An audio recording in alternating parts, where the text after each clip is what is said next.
আজি আমাৰ মুছলিম ছাত্ৰ সন্থাৰ কেন্দ্ৰীয় সমিতিৰ এই সংবাদমেলত উপস্থিত থকা আমাৰ ওদালগুৰি জিলাৰ বিভিন্ন সংবাদ মাধ্যমৰ লগত জড়িত থকা সাংবাদিক বন্ধুসকলক আমি সংগ্ৰামী অভিনন্দন জনাইছোঁ।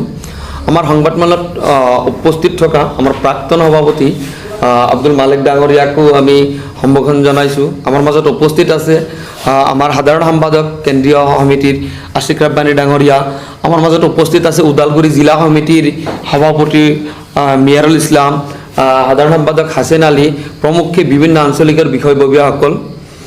তো যিয়ে নহওক আপোনালোকে সকলোৱে জানে যে সমাগত আমাৰ যি নিৰ্বাচন বিটিআৰ নিৰ্বাচন সন্দৰ্ভত আচলতে আমি মুছলিম ছাত্ৰ সন্থাই আমাৰ স্থিতি স্পষ্ট কৰিবলৈ আজিৰ সংবাদমেলখন আমি আয়োজন কৰিছোঁ। আমি সংবাদমেলৰ জৰিয়তে বিটিআৰৰ বসবাস কৰা সকলো জাতি জনগোষ্ঠীকে আমি আহ্বান জনাব বিচাৰিছোঁ। মুছলিম ছাত্ৰ সন্থাই 2005 চনৰ পৰাই বিভিন্ন সমস্যাৰ প্ৰতিবাদ সমাধানৰ দাবী জনাই আহিছে। তেনে ক্ষেত্ৰত আচলতে আমি বিগত 15 বছৰে হাগ্ৰামা মহিলাৰী ডাঙৰীয়াক BTCৰ সংখ্যালঘু মুছলমানসকলৰ বিভিন্ন সমস্যা সমাধানৰ নামত অকল স্মাৰক পত্ৰই প্ৰেৰণ কৰি থাকিলোঁ, কিন্তু তেওঁৰ জৰিয়তে আমি কোনো ধৰণৰ সমস্যা সমাধান কৰিব নোৱাৰিলোঁ। তেনে ক্ষেত্ৰত আমি সেই ভ্ৰষ্টাচাৰী এই হাগ্ৰামা মহিলাৰী নেতৃত্বাধীন BPF-ক আমি আগন্তুক নিৰ্বাচনত আমি আচলতে বৰ্জন কৰাৰ এক সিদ্ধান্ত আমি উপনীত হৈছোঁ। আমাৰ কথা এনেকুৱা যে আমাক কি লাগে, মানুহ এজন জীয়াই থাকিবলৈ শান্তিপূৰ্ণভাৱে আমাৰ সামাজিক যি ব্যৱস্থা, আমি শান্তিপ্ৰিয় এটা সমাজ বিচাৰি আছিলোঁ। এই নেতাৰ নেতৃত্বত BTC এলেকাত আপোনালোকে জ্ঞাত যে আমাৰ ওপৰত বৰ্বৰ এবাৰ নহয় দুবাৰ নহয় তিনিবাৰকৈ অত্যাচাৰ কৰা হ'ল, আক্ৰমণ কৰা হ'ল, আমাৰ মানুহখিনি মাটি বাৰী জান হেৰাব লগা হ'ল। এইসকলক পুনৰ সংস্থাপনৰ দাবী আমি বিগত 15 বছৰে কৰি আহিলোঁ, কিন্তু হাগ্ৰামা মহিলাৰ নেতৃত্বাধীন চৰকাৰখনে আমাৰ সংখ্যালঘুসকলক এলাগী কৰিহে একপক্ষীয়ভাৱে খালি এই দুৰ্নীতিৰ পাহাৰ গঢ়াহে আমি দেখিব পাইছোঁ। তেনে ক্ষেত্ৰত আমি মুছলিম ছাত্ৰ সন্থাই সিদ্ধান্ত লৈছোঁ সমাগত নিৰ্বাচনত আচলতে এই ভ্ৰষ্টাচাৰী মিছলীয়া হাগ্ৰামা মহিলাৰ নেতৃত্বাধীন BPF-ক ৰাইজে বৰ্জন কৰিব লাগে। যদিহে আপোনালোকে BTCৰ বাকী শান্তিপ্ৰিয় সমাজ বিচাৰে, তেতিয়াহ'লে মুছলিম ছাত্ৰ সন্থাই আহ্বান জনাইছে আপোনালোকে এই ভ্ৰষ্টাচাৰী নেতাৰ পৰা আপোনালোকে আঁতৰত আহক। এতিয়া কথা হ'ল যে আপোনালোকে জানে যে BTCত যি নিৰ্বাচনৰ সময়ত যি এক আবহাওয়ার নাটক এটা চলি আছে যে BPF ভার্সেস BJP এটা নাটক চলি আছে। আসলতে এই নাটক সন্দৰ্ভত মুছলিম ছাত্ৰ সন্থাই আমি কেইটামান প্ৰশ্ন উত্থাপন কৰিব বিচাৰিছোঁ। এই BJPয়ে কৈ আছে, BJPৰ ৰাজ্যিক সভাপতি ৰঞ্জিত দাস ডাঙৰীয়াই কৈ আছে, ইপিনে হেমন্ত বিশ্ব শৰ্মা ডাঙৰীয়াই মুক্ত মঞ্চত কৈ আছে যে হাগ্ৰামা মহিলাৰ গালি পৰাও আমি দেখিব পাইছোঁ। আমাৰ প্ৰশ্ন যে আপোনালোকে এই যে নাটক কৰি আছে, আমাক কি আচলতে মূৰ্খ বুলি ভাবিছে নেকি? BTR বাসীক কি আপোনালোকে অশিক্ষিত বুলি ভাবিছে নেকি? অজ্ঞ বুলি ভাবিছে নেকি? আপোনালোকে আমাক ললিপপ দিব, আমি ললিপপ খাই সন্তুষ্ট থাকিম নেকি? আপোনালোকে যে কৈছে যে তেওঁলোকৰ লগত আমাৰ মিত্ৰতা নাই, তেনেকৈ আপোনালোকৰ চৰকাৰৰ 3টাকৈ মন্ত্ৰী কেনেকৈ আপোনালোকৰ চৰকাৰৰ লগত তেওঁলোকে মন্ত্ৰিত্ব লাভ কৰি তেওঁলোকে মন্ত্ৰিত্বত দায়িত্ব পালন কৰি আছে, সেই স্পষ্ট কৰক। হাগ্ৰামা মহিলাৰীও কৈছে আমাৰ লগত BJPৰ লগত নাই, আমি BJPৰ লগত নাই, আমি অকলে কৰিব পাৰোঁ। এই যে স্থিতি, তেওঁ যদি ইমানেই দক্ষ নেতা, তেতিয়াহ'লে তেওঁৰ স্থিতি স্পষ্ট কৰক। প্ৰথমে তেওঁ ৰাজহুৱাভাৱে তেওঁলোকৰ দলৰ যি মন্ত্ৰী, এই মন্ত্ৰিত্বৰ পদ তেওঁলোকে পদত্যাগ কৰক, তাৰপিছতহে আমি মানি ল'ম যে নাই BJP আৰু BPF-ৰ মিত্ৰতা নাই। এতিয়া কথা হ'ল আচলতে আচল কথাটো ৰাইজক আমি ক'ব বিচাৰিছোঁ যে BPF আৰু BJPৰ মিত্ৰতা এতিয়াও বাহাল আছে, আগন্তুক দিনতো থাকিব। কাৰণ BPF মুষ্টিমেয় পলাৰাইজ পলিটিক্স কৰি আহিছে, BJPও ঠিক পলাৰাইজ পলিটিক্সহে ভাল পায়। গতিকে একে পাত্ৰৰ একে চৰিত্ৰৰ মানুহ যিহেতু এওঁলোকৰ লগত মিতাৰালি আছে আৰু থাকিব। আচলতে কথা হ'ল BPF-ক সংখ্যালঘু ভোট লাগে। তেওঁলোকে স্পষ্টভাৱে জানে যে BJPৰ লগত মিত্ৰতাত থাকিলে সংখ্যালঘু ৰাইজে আমাক সমৰ্থন নকৰিব, ভোটিং নকৰিব। সেইকাৰণে এটা নাটকে আৰম্ভ কৰিছে।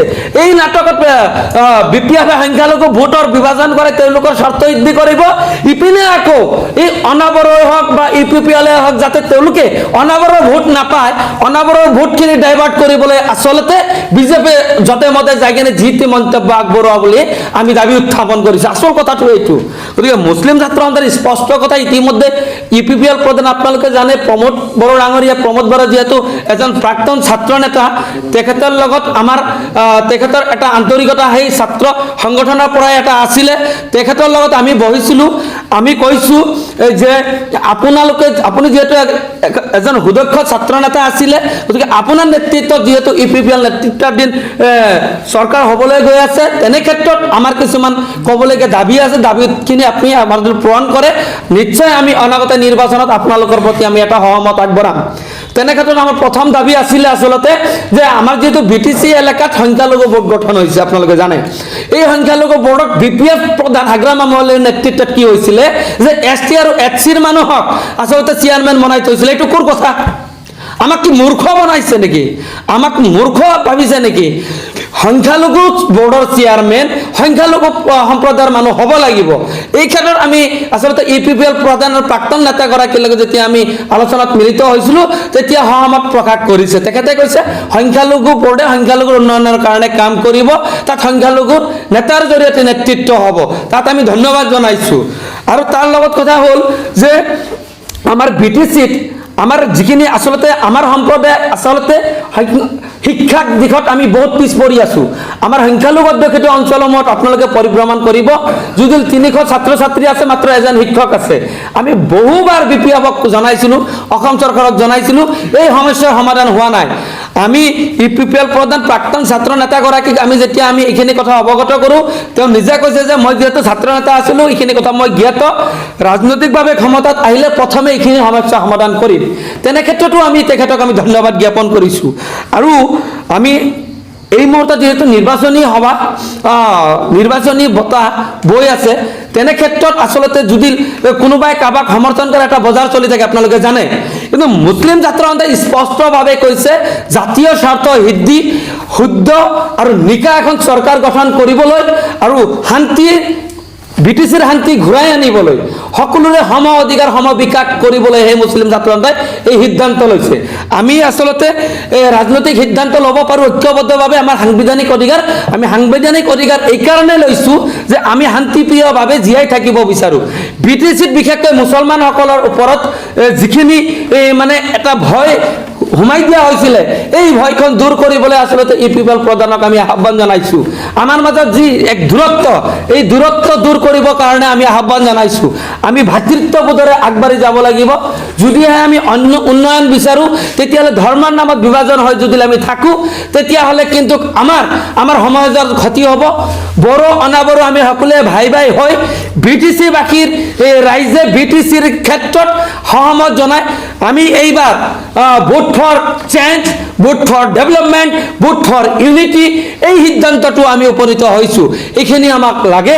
মুছলিম ছাত্ৰ সন্থাই চমুকৈ মোচাই আপোনালোকক আহ্বান জনাইছে যে আগন্তুক নিৰ্বাচনত আপোনালোকে এই ভ্ৰষ্টাচাৰী নেতাৰ পৰা আঁতৰত থাকি মিছলীয়া BJPৰ পৰা আপোনালোকে আঁতৰি থাকি যিসকলে ধৰ্মৰ নামত বিভাজন আনিব বিচাৰিছে সেইসকলৰ পৰা দূৰত থাকি একপক্ষীয়ভাৱে সুস্থ সমাজ গঢ়াৰ বাবে আৰু পৰিৱৰ্তনৰ কাৰণে আপোনালোকে এইবাৰ নিৰ্বাচনীভাৱে আপোনালোকৰ যি ভোটিং ৰাইট 100% ৰাইজে ভোট প্ৰদান কৰিবলৈ আমি আহ্বান জনাইছোঁ। UPPLৰ স্বাৰ্থত, সুস্থ সমাজ গঢ়াৰ স্বাৰ্থত, আমাৰ যুৱ সমাজক ৰাজনৈতিকভাৱে ক্ষমতা প্ৰদান কৰাৰ স্বাৰ্থত আমি এই সিদ্ধান্তত উপনীত হৈছোঁ। এই আহ্বান আপোনালোকক জনাইছোঁ। আমাৰো হয়তো কিছুমানে ভাবিব পাৰে, এটা ভুল চিন্তাধাৰা আমাৰ থাকিব পাৰে যে কিজানি পইচাৰ লোভত কিজানি মুছলিম ছাত্ৰ সন্থাই এই সমৰ্থন আগবঢ়াইছে। আপোনালোকে জানে BTCত শক্তিশালী অৰ্থনৈতিকভাৱে আচলতে কলামানিৰ ৰজা কোনো যুঁজত দুৰ্নীতি প্ৰয়াণ আমি তেতিয়াহ'লে BPFক সমৰ্থন কৰিলোহেঁতেন।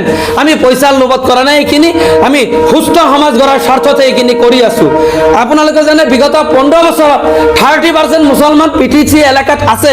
তাৰ পিছতো হাগ্ৰামা মহিলাৰে আজিলৈকে এজন প্ৰাৰ্থিত্ব নবঢ়ালে। তাৰ অৰ্থ কি? তেওঁ মুছলিম বিৰোধী নহয়নে? তেওঁৰ দিনত আমাৰ খাইৰুলক হত্যা কৰা নহ'লনে? তেওঁৰ দিনত আমাৰ লাফিকলক হত্যা কৰা নহ'লনে? এইসকলক যে হত্যালীলা কৰা হৈছিলে আমি CBI ডিমাণ্ড বিচাৰি আছিলোঁ, CBI ইনকুৱাৰী হ'ব লাগে বুলি আমি বিচাৰি আছিলোঁ।